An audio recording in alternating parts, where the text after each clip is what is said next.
Hello friend, स्वागत है आपका अपने चैनल आज क्लास में। जैसे आपको पता है टेस्ट सीरीज शुरू हो चुका है और ये टेस्ट सीरीज रोज सुबह 5 बजे लाइव चलता है। तो 5 बजे सुबह आप हमसे लाइव जुड़ के अपना टेस्ट दे सकते हैं। और आज के इस वीडियो में सभी विषयों से 30 महत्वपूर्ण ऑब्जेक्टिव प्रश्न लिया गया है जो 2021 बोर्ड एग्जाम के लिए काफी ही महत्वपूर्ण है। तो एक भी प्रश्न आप स्किप मत कीजिएगा, वीडियो को पूरा शुरू से लेकर अंत तक देखिएगा और लास्ट में आप हमें कमेंट करके बताइएगा कि आप 30 प्रश्नों में से कितना सही किए हैं। चैनल को सब्सक्राइब नहीं किए हैं तो चैनल को सब्सक्राइब कर लीजिए, साथ में बेल आइकन को ऑल पे दबा लीजिए ताकि जब भी क्लास हो तो आपके पास नोटिफिकेशन पहुंचता रहे। तो आइए शुरू करते हैं यहाँ पे पहले नंबर प्रश्न से। पहला प्रश्न है, मृगमरीचिका किस परिघटना के कारण से बनता है। काफी ही महत्वपूर्ण प्रश्न है ये आपके बोर्ड एग्जाम के लिए कि मृगमरीचिका किस परिघटना के कारण से बनता है। तो यहाँ पे देखिए मृगमरीचिका क्या होता है, तो ये प्रकाशीय भ्रम होता है। जब आप रेगिस्तान में जाइएगा तो लगेगा कि कुछ दूरी पे पानी है, जब वहां पे आप पहुंचिएगा तो वहां पे पानी नहीं रहेगा। तो ये क्या है, मृगमरीचिका, ये प्रकाशीय भ्रम होता है। तो जो ये मृगमरीचिका होता है ये किस परिघटना के कारण से बनता है। ए ऑप्शन है परावर्तन के कारण से, बी ऑप्शन है अपवर्तन के कारण से, सी ऑप्शन है वर्ण विक्षेपण के कारण से, डी ऑप्शन है प्रकाश के पूर्ण आंतरिक परावर्तन के कारण से। तो मृगमरीचिका किस परिघटना के कारण से बनता है, तो प्रकाश के पूर्ण आंतरिक परावर्तन के कारण से बनता है। यानी यहाँ पे डी ऑप्शन क्या हो जाएगा, यहाँ पे बिल्कुल ही सही हो जाएगा। ये देखते हैं यहाँ पे अगला प्रश्न। अगला प्रश्न है यहाँ पे देखिए 2 नंबर प्रश्न है, निम्न में से कौन उपभोक्ता नहीं है। इसमें से आपको बताना है कि कौन उपभोक्ता नहीं है। ए ऑप्शन है घास, बी ऑप्शन है टिड्डा, सी ऑप्शन है हिरण, डी ऑप्शन है मेढक। तो यहाँ पे आपको पता करना है कि कौन उपभोक्ता नहीं है। तो यहाँ पे घास देखिए ये उपभोक्ता नहीं है। घास क्या होता है, उत्पाद होता है, यानी यहाँ पे ए ऑप्शन क्या हो जाएगा, बिल्कुल ही सही हो जाएगा। यहाँ पे टिड्डा उपभोक्ता हो जाएगा, हिरण भी उपभोक्ता हो जाएगा, मेढक भी क्या होगा, यहाँ पे उपभोक्ता हो जाएगा। लेकिन जो घास है वो क्या है, एक उत्पाद है। आइए देखते हैं यहाँ पे अगला प्रश्न। अगला प्रश्न है यहाँ पे देखिए 3 नंबर प्रश्न है, पदार्थ की चौथी अवस्था क्या है। काफी ही महत्वपूर्ण प्रश्न है ये भी बोर्ड एग्जाम के लिए कि पदार्थ की चौथी अवस्था क्या है। ए ऑप्शन है ठोस, बी ऑप्शन है द्रव, सी ऑप्शन है गैस, डी ऑप्शन है प्लाज्मा। तो यहाँ पे आपको बताना है कि पदार्थ की चौथी अवस्था क्या है। तो पदार्थ की चौथी अवस्था क्या होता है, प्लाज्मा होता है। यानी यहाँ पे क्या हो जाएगा, डी ऑप्शन क्या हो जाएगा, यहाँ पे बिल्कुल ही सही हो जाएगा। ये देखते हैं यहाँ पे अगला प्रश्न। अगला प्रश्न है यहाँ पे देखिए 4 नंबर प्रश्न है, cosec 31 degree minus sec 59 degree का मान ज्ञात करें। तो यहाँ पे आप देख सकते हैं 31 डिग्री का मान आपको नहीं पता होगा, 59 डिग्री का आपको मान नहीं पता होगा। तो आपको क्या करना है, दोनों में से किसी एक डिग्री को आपको बदलना पड़ेगा। और आपको यहाँ पे अगर आप यहाँ पे 31 डिग्री को बदलेंगे तो इसको छोड़ना पड़ेगा। अगर आप यहाँ पे 59 डिग्री को बदलते हैं तो 31 डिग्री को आपको यहाँ पे छोड़ना होगा। तो यहाँ पे देखिए हम कैसे बनाते हैं इसे, कौशिक यहाँ पे लिखेंगे 31 डिग्री माइनस यहाँ पे लिखेंगे सेक 59 डिग्री। ये हो गया हमारा प्रश्न। दोनों में से आप किसी एक को बदल दीजिए। अगर आप इसे बदलते हैं तो इसको नहीं बदलना पड़ेगा, अगर आप इसको नहीं बदलते हैं तो इसको आपको बदलना पड़ेगा, किसी एक को इसमें से बदलना पड़ेगा। तो हम यहाँ पे 31 डिग्री को यहाँ पे बदलते हैं, यहाँ पे लिखेंगे कौशिक, यहाँ पे देखिए 31 डिग्री है, इसको कैसे लिखेंगे 90 डिग्री माइनस यहाँ पे लिखेंगे 59 डिग्री। 90 में से 59 घटाएंगे कितना आएगा, यहाँ पे 31 डिग्री आ जाएगा, माइनस है तो माइनस, और यहाँ पे सेक 59 डिग्री है तो सेक 59 डिग्री, इसको वैसे ही छोड़ देना है। तो यहाँ पे देखिए कौशिक 90 डिग्री माइनस थीटा क्या होता है, ये सेक, और यहाँ पे देखिए थीटा के जगह पे कितना है 59 डिग्री। तो यहाँ पे लिखेंगे 59 डिग्री माइनस यहाँ पे क्या हो गया सेक 59 डिग्री। यहाँ पे देख सकते हैं आप ये बदल चुका है। तो यहाँ पे देखिए सेक यहाँ पे 59 डिग्री और यहाँ पे देखिए माइनस सेक 59 डिग्री। जब घटेगा तो इसमें से कितना बचेगा, यहाँ पे 0 बचेगा। यानी एक में से एक घटता है तो कितना बचता है 0। उसी तरह सेक 59 डिग्री में से सेक 59 डिग्री घट जाएगा, कितना बचेगा 0। यानी यहाँ पे बी ऑप्शन क्या हो जाएगा, यहाँ पे बिल्कुल ही सही हो जाएगा। ये देखते हैं यहाँ पे अगला प्रश्न। अगला प्रश्न है यहाँ पे देखिए 5 नंबर प्रश्न काफी ही महत्वपूर्ण है कि इंद्रधनुष में कितना रंग दिखाई देता है। जो इंद्रधनुष होता है उसमें कितना रंग दिखाई देता है आपको बताना है। ए ऑप्शन है 10, बी ऑप्शन है 7, सी ऑप्शन है 12, डी ऑप्शन है 14। तो यहाँ पे आपको बताना है कि इंद्रधनुष में कितना रंग दिखाई देता है। तो यहाँ पे आपको बताना है कि इंद्रधनुष में कितना रंग दिखाई देता है, तो इंद्रधनुष में 7 रंग दिखाई देता है, यानी यहाँ पे बी ऑप्शन क्या हो जाएगा, यहाँ पे बिल्कुल ही सही हो जाएगा। काफी ही महत्वपूर्ण प्रश्न है, तो एक भी प्रश्न आप स्किप मत कीजिएगा, वीडियो को पूरा शुरू से लेके अंत तक देखिएगा। और वीडियो को लाइक नहीं किए हैं तो प्लीज आप लोग वीडियो को लाइक भी कर दीजिएगा। एक प्रश्न ये भी आता है कि इंद्रधनुष में सबसे बाहर कौन सा रंग होता है, तो सबसे बाहर लाल रंग होता है। और इंद्रधनुष में सबसे अंदर कौन सा रंग होता है, तो सबसे अंदर बैगनी रंग होता है। जो लाल रंग होता है उसका तरंग दैर्ध्य अधिक होता है, और जो बैगनी रंग होता है उसका तरंग दैर्ध्य सभी रंगों में सबसे कम होता है। आइए देखते हैं यहाँ पे अगला प्रश्न। अगला प्रश्न यहाँ पे देखिए 6 नंबर प्रश्न है, कृषि सुखाड़ होता है। ए ऑप्शन है जल के अभाव में, बी ऑप्शन है मिट्टी के नमी के अभाव में, सी ऑप्शन है मिट्टी के क्षय के कारण, डी ऑप्शन है मिट्टी के लवणता के कारण। तो यहाँ पे आपको बताना है कि कृषि सुखाड़ होता है तो ये किसके कारण से होता है, तो ये जल के अभाव में होता है कृषि सुखाड़, यानी यहाँ पे ए ऑप्शन क्या हो जाएगा, यहाँ पे बिल्कुल ही सही हो जाएगा। ये देखते हैं यहाँ पे अगला प्रश्न। अगला प्रश्न यहाँ पे देखिए 7 नंबर प्रश्न है, प्रोटॉन पर कौन सा आवेश होता है। यहाँ पे आपको बताना है कि जो प्रोटॉन होता है उस पर कौन सा आवेश होता है। ए ऑप्शन है धन आवेश, बी ऑप्शन है ऋण आवेश, सी ऑप्शन है दोनों, डी ऑप्शन है इनमें से कोई नहीं। तो यहाँ पे प्रश्न है कि प्रोटॉन पे कौन सा आवेश होता है, तो प्रोटॉन पे धन आवेश होता है, ये आपको पता होना चाहिए, यानी यहाँ पे क्या हो जाएगा, ए ऑप्शन क्या हो जाएगा, यहाँ पे बिल्कुल ही सही हो जाएगा। और इलेक्ट्रॉन पे ये भी प्रश्न आता है कि इलेक्ट्रॉन पे कौन सा आवेश होता है, तो इलेक्ट्रॉन पे यहाँ पे ऋण आवेश होता है। तो अगर इलेक्ट्रॉन पे पूछे कि कौन आवेश होता है तो ऋण आवेश होता है। एक और आता है यहाँ पे न्यूट्रॉन, न्यूट्रॉन पे पूछता है कि कौन सा आवेश होता है, तो न्यूट्रॉन पे कोई भी आवेश नहीं होता है, ये आवेशहीन होता है। तो ये भी आपको यहाँ पे याद रखना है। परमाणु के नाभिक में कौन कौन होते हैं, तो प्रोटॉन और न्यूट्रॉन होते हैं। और बाहरी कक्षा में कौन चक्कर लगाते हैं, तो इलेक्ट्रॉन बाहरी कक्षा में चक्कर लगाते हैं। आइए देखते हैं यहाँ पे अगला प्रश्न।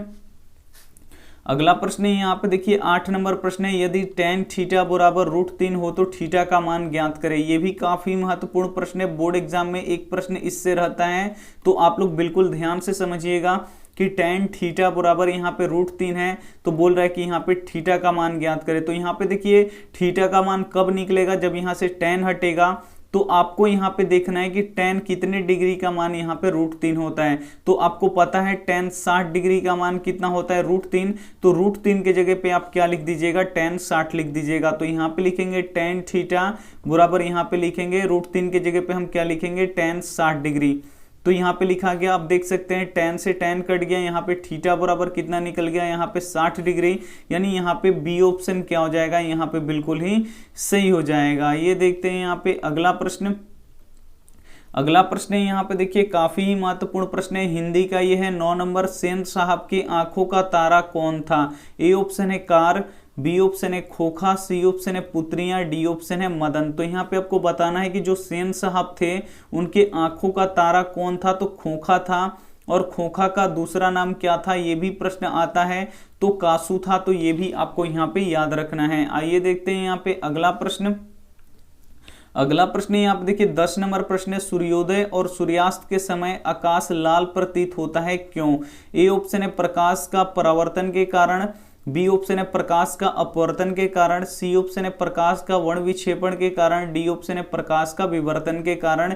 ये भी काफी महत्वपूर्ण प्रश्न है आपके बोर्ड एग्जाम के लिए कि सूर्योदय और सूर्यास्त के समय जो आकाश होता है वो लाल प्रतीत होता है, क्यों, तो ये होता है प्रकाश के अपवर्तन के कारण।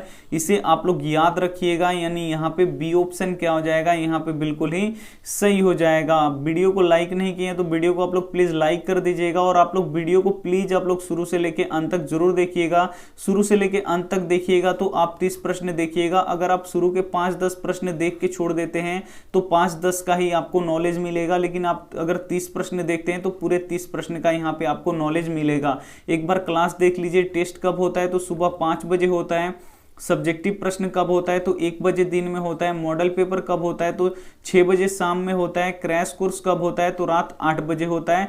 तो ये जो 4 क्लास होता है, अगर आप इसे अच्छी तरीके से देखते हैं तो बोर्ड एग्जाम में 450 नंबर से ज़्यादा नंबर आप ला सकते हैं।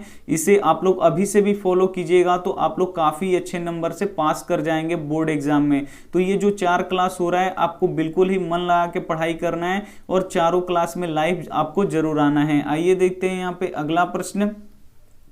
अगला प्रश्न ये आप देखिए 11 नंबर प्रश्न है कि प्लास्टिक मुद्रा है। इसमें से आपको पता करना है कि कौन प्लास्टिक मुद्रा है। ए ऑप्शन है रबड़, बी ऑप्शन है एटीएम कार्ड, सी ऑप्शन है चेक, डी ऑप्शन है यहाँ पे ड्राफ्ट। तो यहाँ पे आपको बताना है कि प्लास्टिक मुद्रा है। तो प्लास्टिक मुद्रा क्या है, एटीएम कार्ड को हम लोग क्या बोलते हैं, प्लास्टिक मुद्रा बोलते हैं।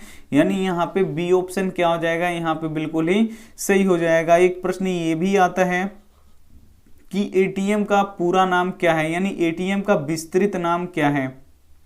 तो एटीएम का विस्तृत नाम क्या होता है, ए से होता है ऑटोमेटिक, टी से होता है टेलर, एम से क्या होता है मशीन। यानी एटीएम का पूरा नाम क्या होता है, तो ऑटोमेटिक टेलर मशीन होता है। और यहाँ पे देखिए जो एटीएम होता है वो 24 घंटे कार्य करता है। इससे आप लोग क्या कीजिएगा, 24 घंटे तक पैसे निकाल भी सकते हैं और जमा भी कर सकते हैं एटीएम के माध्यम से। तो ये भी प्रश्न आता है बोर्ड एग्जाम में, तो इसे भी आपको यहाँ पे याद रखना है। आइए देखते हैं यहाँ पे अगला प्रश्न। अगला प्रश्न यहाँ पे देखिए 12 नंबर प्रश्न है, उदासीनीकरण क्रिया में क्या बनता है। ए ऑप्शन है अम्ल, बी ऑप्शन है लवण, सी ऑप्शन है भस्म, डी ऑप्शन है लवण और जल। तो यहाँ पे देखिए उदासीनीकरण क्रिया में क्या बनता है, तो लवण और जल बनता है। और उदासीनीकरण अभिक्रिया क्या है, तो जब अम्ल क्षार से अभिक्रिया करता है तो क्या बनाता है, लवण और जल बनाता है। और इसे ही हम लोग क्या बोलते हैं, उदासीनीकरण अभिक्रिया बोलते हैं या उदासीनीकरण क्रिया बोलते हैं, जो भी आप बोल लीजिए। तो यहाँ पे प्रश्न था कि उदासीनीकरण क्रिया में क्या बनता है, तो लवण और जल बनता है। उम्मीद करते हैं ये सभी प्रश्न आपको काफी अच्छी तरीके से समझ में आ रहा होगा। तो एक भी प्रश्न आप स्किप मत कीजिएगा, वीडियो को पूरा शुरू से लेकर अंत तक जरूर देखिएगा। 13 नंबर प्रश्न है, AP 4, 10, 16, 22 डॉट डॉट का सार्व अंतर ज्ञात करें। यहाँ पे आपको क्या निकालना है, सार्व अंतर निकालना है। सार्व अंतर को किससे सूचित करते हैं, डी से। तो डी कैसे निकाला जाता है, तो दूसरे पद में से पहले पद को क्या कर दिया जाता है, घटा दिया जाता है। तो यहाँ पे देखिए ये पहला पद है, ये दूसरा पद है, तो हमको दूसरे पद में से पहले पद को घटाना है। तो दूसरा पद 10 है, इसमें से घटाना है पहले पद को। तो पहला पद कितना है, 4 है। तो 10 में से यहाँ पे 4 निकलेगा, कितना बचेगा, यहाँ पे 6 बचेगा। यानी यहाँ पे सी ऑप्शन क्या हो जाएगा, यहाँ पे बिल्कुल ही सही हो जाएगा। उम्मीद करते हैं अगर ऐसे प्रश्न आए तो आप लोग बना लीजिएगा। ये देखते हैं यहाँ पे अगला प्रश्न। अगला प्रश्न है यहाँ पे देखिए 14 नंबर प्रश्न है, गरीबी हटाओ का नारा किसने दिया। ये भी काफी महत्वपूर्ण प्रश्न है। ए ऑप्शन है कांग्रेस ने, बी ऑप्शन है भारतीय जनता पार्टी ने, सी ऑप्शन है जनता दल ने, डी ऑप्शन है इनमें से कोई नहीं। तो आपको बताना है कि गरीबी हटाओ का नारा किसने दिया था, तो ये कांग्रेस ने दिया था। यानी यहाँ पे ए ऑप्शन क्या हो जाएगा, यहाँ पे बिल्कुल ही सही हो जाएगा। ये देखते हैं यहाँ पे अगला प्रश्न। अगला प्रश्न यहाँ पे देखिए 15 नंबर भी प्रश्न काफी महत्वपूर्ण है आपके बोर्ड एग्जाम के लिए कि पीछे से आने वाली वाहनों को देखने के लिए मोटर कार में कौन सा दर्पण का प्रयोग किया जाता है। ए ऑप्शन है उत्तल दर्पण का, बी ऑप्शन है समतल दर्पण का, सी ऑप्शन है अवतल दर्पण का, डी ऑप्शन है यहाँ पे उत्तल लेंस का। तो पीछे से आने वाली वाहनों को देखने के लिए मोटर कार में कौन सा दर्पण का प्रयोग किया जाता है, तो उत्तल दर्पण का प्रयोग किया जाता है। यानी यहाँ पे ए ऑप्शन क्या हो जाएगा, यहाँ पे बिल्कुल ही सही हो जाएगा। जो मोटर गाड़ी का हेडलाइट होता है और बैक लाइट होता है, इनमें किस दर्पण का प्रयोग किया जाता है, तो अवतल दर्पण का प्रयोग किया जाता है। और हेडलाइट जो होता है उसे अग्रदीप भी बोलते हैं। तो ऐसे भी प्रश्न आता है कि मोटर गाड़ी के अग्रदीप में कौन सा दर्पण का प्रयोग किया जाता है, तो अवतल दर्पण का प्रयोग किया जाता है। तो इसे भी आप लोग यहाँ पे याद रखिएगा। ये देखते हैं यहाँ पे अगला प्रश्न। अगला प्रश्न ये आप देखिए 16 नंबर प्रश्न है, लेखक के रिश्तेदार ने बहादुर पर क्या आरोप लगाए। ए ऑप्शन है पैसे चुराने का, बी ऑप्शन है गहने चुराने का, सी ऑप्शन है अंगूठी चुराने का, डी ऑप्शन है मोती चुराने का। तो लेखक के रिश्तेदार ने बहादुर पर क्या आरोप लगाए, तो पैसे चुराने का आरोप लगाए। और वो भी कितने रुपए चुराने का, तो 11 रुपए चुराने का आरोप लगाए। कौन लगाए, तो लेखक के रिश्तेदार ने। और किस पर लगाए, तो बहादुर पे। आइए देखते हैं यहाँ पे अगला प्रश्न। अगला प्रश्न है यहाँ पे देखिए 17 नंबर प्रश्न है, रॉकेट में कौन सा ईंधन का प्रयोग होता है? ए ऑप्शन है हाइड्रोजन, बी ऑप्शन है कोयला, सी ऑप्शन है डीजल, डी ऑप्शन है किरोसिन। तो यहाँ पे आपको बताना है कि रॉकेट में कौन सा ईंधन का प्रयोग होता है। तो रॉकेट में यहाँ पे हाइड्रोजन का प्रयोग किया जाता है, यानी यहाँ पे ए ऑप्शन क्या हो जाएगा, यहाँ पे बिल्कुल ही सही हो जाएगा। जो रॉकेट में ईंधन के रूप में प्रयोग किया जाता है, किसका किया जाता है? हाइड्रोजन का प्रयोग किया जाता है, हाइड्रोजन गैस का। तो ये आपको यहाँ पे याद रखना है। आइए देखते हैं यहाँ पे अगला प्रश्न।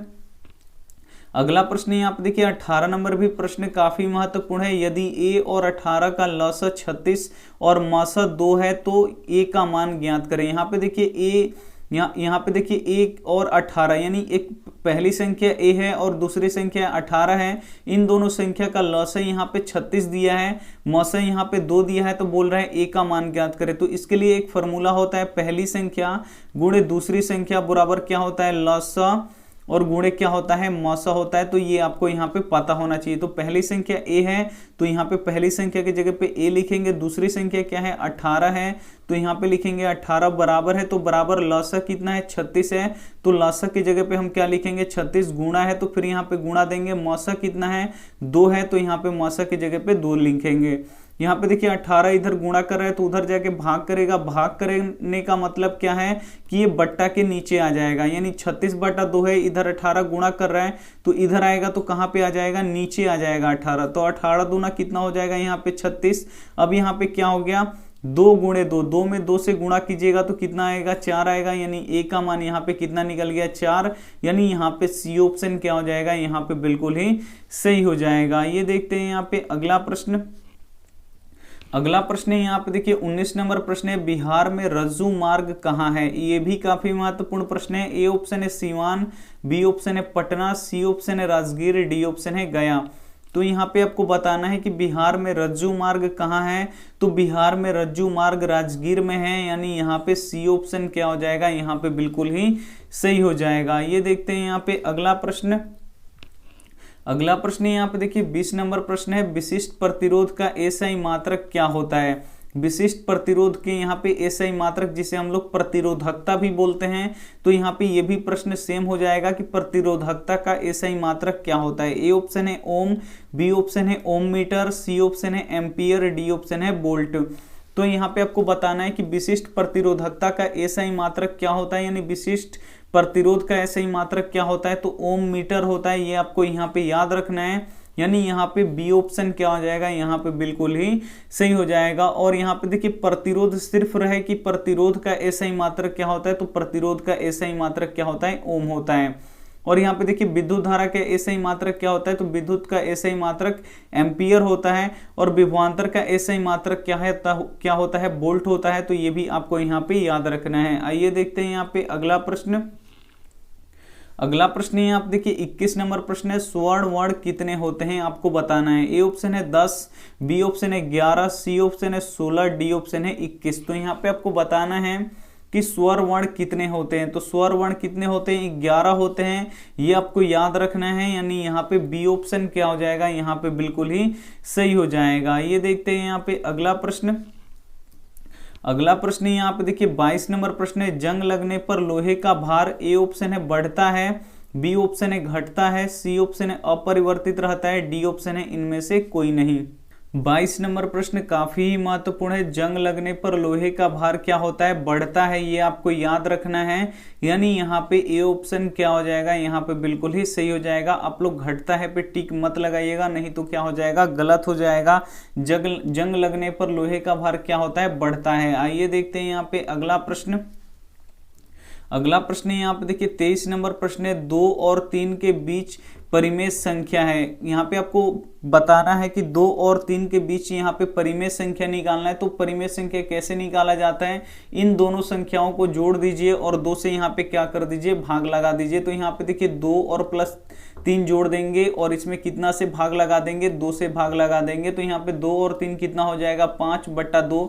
ये क्या हो जाएगा? यहाँ पे 2 और 3 के बीच का ये क्या है? परिमेय संख्या है। यानी यहाँ पे क्या हो जाएगा? 5/2। यानी यहाँ पे बी ऑप्शन क्या हो जाएगा? यहाँ पे बिल्कुल ही सही हो जाएगा। ये देखते हैं यहाँ पे अगला प्रश्न। अगला प्रश्न यहाँ पे देखिए 24 नंबर प्रश्न है, ग्रैंड ट्रक रोड किस राष्ट्रीय राजमार्ग को कहते हैं? ए ऑप्शन है 1, बी ऑप्शन है 2, सी ऑप्शन है 3, डी ऑप्शन है यहाँ पे 4। तो यहाँ पे आपको बताना है कि ग्रैंड ट्रंक रोड किस राज्य यहाँ पे राष्ट्रीय राजमार्ग को कहते हैं। पहले राजमार्ग को, कि दूसरे राजमार्ग को, कि तीसरे राजमार्ग को, कि चौथे राजमार्ग को। तो ग्रैंड ट्रंक रोड यहाँ पे जो दूसरा राजमार्ग है, यानी दूसरा जो नेशनल हाईवे है, उससे हम लोग क्या बोलते हैं? ग्रैंड ट्रंक रोड बोलते हैं। यानी यहाँ पे बी ऑप्शन क्या हो जाएगा? यहाँ पे बिल्कुल ही सही हो जाएगा। ये देखते हैं यहाँ पे अगला प्रश्न। अगला प्रश्न है यहाँ पे 25 नंबर, कार की बैटरी में कौन सा अम्ल का प्रयोग किया जाता है? ए ऑप्शन है हाइड्रोक्लोरिक अम्ल, बी ऑप्शन है सल्फ्यूरिक अम्ल, सी ऑप्शन है अल्कोहल, डी ऑप्शन है आसुत जल। तो यहाँ पे आपको बताना है कि कार की बैटरी में कौन सा अम्ल का प्रयोग किया जाता है। तो सल्फ्यूरिक अम्ल का प्रयोग किया जाता है, यानी H2SO4 का प्रयोग किया जाता है। यानी यहाँ पे बी ऑप्शन क्या हो जाएगा? यहाँ पे बिल्कुल ही सही हो जाएगा। जो कार की बैटरी होता है उसमें किस अम्ल का प्रयोग किया जाता है? तो सल्फ्यूरिक अम्ल का प्रयोग किया जाता है। और सल्फ्यूरिक अम्ल का यहाँ पे रासायनिक सूत्र क्या होता है? तो H2SO4 होता है। तो ये आपको यहाँ पे याद रखना है। आइए देखते हैं यहाँ पे अगला प्रश्न। अगला प्रश्न यहाँ पे देखिए 26 नंबर प्रश्न है, सेन साहब की नई मोटर कार किस रंग की थी? ए ऑप्शन है सफेद, बी ऑप्शन है लाल, सी ऑप्शन है काली, डी ऑप्शन है नीली। तो यहाँ पे आपको बताना है कि सेन साहब की नई मोटर कार किस रंग की थी। तो ये काली रंग की थी। यानी यहाँ पे सी ऑप्शन क्या हो जाएगा? यहाँ पे बिल्कुल ही सही हो जाएगा। और ये कितने की थी? तो 7,500 की थी। तो ये भी आपको साथ में याद रखना है। आइए देखते हैं यहाँ पे अगला प्रश्न। अगला प्रश्न यहाँ पे देखिए 27 नंबर प्रश्न है कि गैरीवाल्डी पेशे से क्या था? यहाँ पे आपको बताना है कि जो गैरीवाल्डी था वो पेशे से क्या था। ए ऑप्शन है सिपाही, बी ऑप्शन है किसान, सी ऑप्शन है जमींदार, डी ऑप्शन है नाविक। तो गैरीवाल्डी पेशे से क्या था? तो गैरीवाल्डी पेशे से नाविक था। यानी यहाँ पे क्या हो जाएगा? डी ऑप्शन क्या हो जाएगा? यहाँ पे बिल्कुल ही सही हो जाएगा। ये देखते हैं यहाँ पे अगला प्रश्न। अगला प्रश्न है आप देखिए 28 नंबर प्रश्न है, सीने बार किसका अयस्क है? ए ऑप्शन है पारा, बी ऑप्शन है चांदी, सी ऑप्शन है लोहा, डी ऑप्शन है एल्यूमिनियम। 28 नंबर प्रश्न काफी महत्वपूर्ण है कि सीने बार किसका अयस्क है। तो सीने बार पारा का अयस्क होता है। यानी यहाँ पे ए ऑप्शन क्या हो जाएगा? यहाँ पे बिल्कुल ही सही हो जाएगा। पारा को मरकरी भी बोलते हैं, तो इससे आपको कंफ्यूजन नहीं होना चाहिए। सीने बार किसका अयस्क है? तो पारा का अयस्क है। आइए देखते हैं यहाँ पे अगला प्रश्न। अगला प्रश्न यहाँ पे देखिए 29 नंबर प्रश्न है, बहादुर के नाम से दिल शब्द किसने उड़ा डाला? जो बहादुर का पूरा नाम था वो क्या था? दिल बहादुर था। तो दिल बहादुर का पूरा नाम था, तो उसमें दिल शब्द किसने उड़ा दिया, यानी किसने हटा दिया? ए ऑप्शन है निर्मला ने, बी ऑप्शन है किशोर ने, सी ऑप्शन है लेखक ने, डी ऑप्शन है लेखक के साले ने। तो यहाँ पे देखिए बहादुर के नाम से दिल शब्द किसने उड़ा दिया? तो निर्मला ने उड़ा दिया। यानी यहाँ पे क्या हो जाएगा? ए ऑप्शन क्या हो जाएगा? यहाँ पे बिल्कुल ही सही हो जाएगा। और जो ये बहादुर था ये कहाँ का रहने वाला था? नेपाल का रहने वाला था। तो ये भी आपको साथ में याद रखना है। आइए देखते हैं यहाँ पे अगला प्रश्न। अगला प्रश्न यहाँ पे देखिए 30 नंबर प्रश्न है, अस्थाई चुंबक किसका बना होता है? जो अस्थाई चुंबक होता है वो किसका बना होता है आपको यहाँ पे बताना है। ए ऑप्शन है लोहा का, बी ऑप्शन है नर्म लोहा का, सी ऑप्शन है चांदी का, डी ऑप्शन है यहाँ पे इस्पात का। तो यहाँ पे आपको बताना है कि अस्थाई चुंबक किसका बना होता है। तो अस्थाई चुंबक यहाँ पे इस्पात का बना होता है। यानी यहाँ पे डी ऑप्शन क्या हो जाएगा? यहाँ पे बिल्कुल ही सही हो जाएगा। अगर यही प्रश्न रहता कि यहाँ पे विद्युत चुंबक किसका बना होता है, तो विद्युत चुंबक नर्म लोहा का बना होता है। और अस्थाई चुंबक किसका बना होता है? तो इस्पात का बना होता है। तो दोनों ही प्रश्न बोर्ड एग्जाम में पूछे जाते हैं, तो दोनों ही प्रश्न आपको यहाँ पे याद रखना है। तो ये थे हमारे 30 महत्वपूर्ण ऑब्जेक्टिव प्रश्न। और आपके टेस्ट तो आप टेस्ट दे लिए होंगे, तो अब आप हमें कमेंट करके बता दीजिएगा कि 30 प्रश्नों में से आप कितना सही किए हैं। फटाफट कमेंट कीजिए और यहाँ पे बताइए। ये रहा आपका होमवर्क प्रश्न। होमवर्क प्रश्न काफी महत्वपूर्ण है कि चेका क्या था। ए ऑप्शन है सेना की टुकड़ी, बी ऑप्शन है पुलिस दस्ता, सी ऑप्शन है पादरी वर्ग, डी ऑप्शन है श्रमिक वर्ग। इसमें बच्चे बहुत ही गलती करेंगे, ये हमें विश्वास है। तो आप लोग बिल्कुल ही सही जवाब आप हमें दीजिएगा। जो भी इसमें से ऑप्शन आपको सही लगे वो आप हमें क्या कर दीजिएगा? कमेंट कर दीजिएगा। जहां तक हमें विश्वास है कि काफ़ी बच्चे इसका गलत जवाब देंगे। यहाँ पे देखिए एक बार क्लास टाइमिंग देख लीजिए। टेस्ट कब होता है तो सुबह 5 बजे, सब्जेक्टिव प्रश्न 1 बजे दिन में, मॉडल पेपर 6 बजे शाम में। क्रैश कोर्स कब होता है? रात 8 बजे। क्रैश कोर्स क्या है? तो जिन बच्चों की तैयारी नहीं हो पाई है किसी कारणवश या अधूरी रह चुकी है, तो यहाँ पे देखिए क्रैश कोर्स करवाया जा रहा है बहुत ही, यानी 2 महीने में पूरा यहाँ पे सिलेबस को खत्म करवाया जा रहा है, सब्जेक्टिव और ऑब्जेक्टिव। तो ये कब हो रहा है? यहाँ पे 8 बजे रात में हो रहा है और ये बिल्कुल शुरू से पढ़ाया जा रहा है। तो 8 बजे रात में आप हमसे यहाँ पे लाइव क्लास में जुड़ के आप लोग क्या कर सकते हैं, अपनी तैयारी को यहाँ पे पूरी कर सकते हैं और 2021 बोर्ड एग्जाम में आप लोग काफी अच्छे नंबर ला सकते हैं। और आपके बोर्ड एग्जाम में बहुत ही कम समय रह गया है, तो आप लोग अब जी जान लगा के यहाँ पे पढ़ाई कीजिए। और यहाँ पे आप लोग रिवीजन, मतलब जितना, इसमें से अगर आप 30 प्रश्न देखें हैं तो 30 से 30 तो आपको बना नहीं होगा। इसमें से जो सबसे ज्यादा हैं उनसे ज्यादा तेज हैं उनसे 1 या 2 प्रश्न नहीं बना होगा, या किसी से 10 नहीं बना होगा, किसी से 5 नहीं बना होगा। तो जितने भी प्रश्न आप इसमें से नहीं बना है इस वीडियो से, उन प्रश्नों को आप लोग क्या कीजिए कि लिखिए, उसको क्या कर लीजिए, याद कर लीजिएगा। तो ऐसे ही जो बच्चे पढ़ने वाले होते हैं वो बिल्कुल ऐसे ही पढ़ते हैं। तो जो प्रश्न उनको याद नहीं होता है वो क्या करते हैं, उन्हें लिखते हैं और उन्हें याद करते हैं और उनका समय समय पर क्या करते हैं, रिवीजन करते हैं। तो ये फॉर्मूला आप लोग भी इस्तेमाल कीजिए और आप लोग बहुत ही अच्छा नंबर ला सकते हैं। वीडियो अच्छी लगी है तो वीडियो को आप लोग जरूर लाइक कर दीजिए, अपने दोस्तों के पास इस वीडियो को जरूर शेयर कीजिएगा। चैनल को सब्सक्राइब नहीं किए तो चैनल को सब्सक्राइब कर लीजिएगा, साथ में बेल आइकन को ऑल पे दबा लीजिएगा ताकि जब भी क्लास हो तो आपके पास नोटिफिकेशन पहुंचता रहे। थैंक यू फॉर वॉचिंग, मिलते हैं अगले वीडियो में। तब तक अपना ध्यान रखिए, मन लगा के पढ़ाई कीजिए। Take care and bye.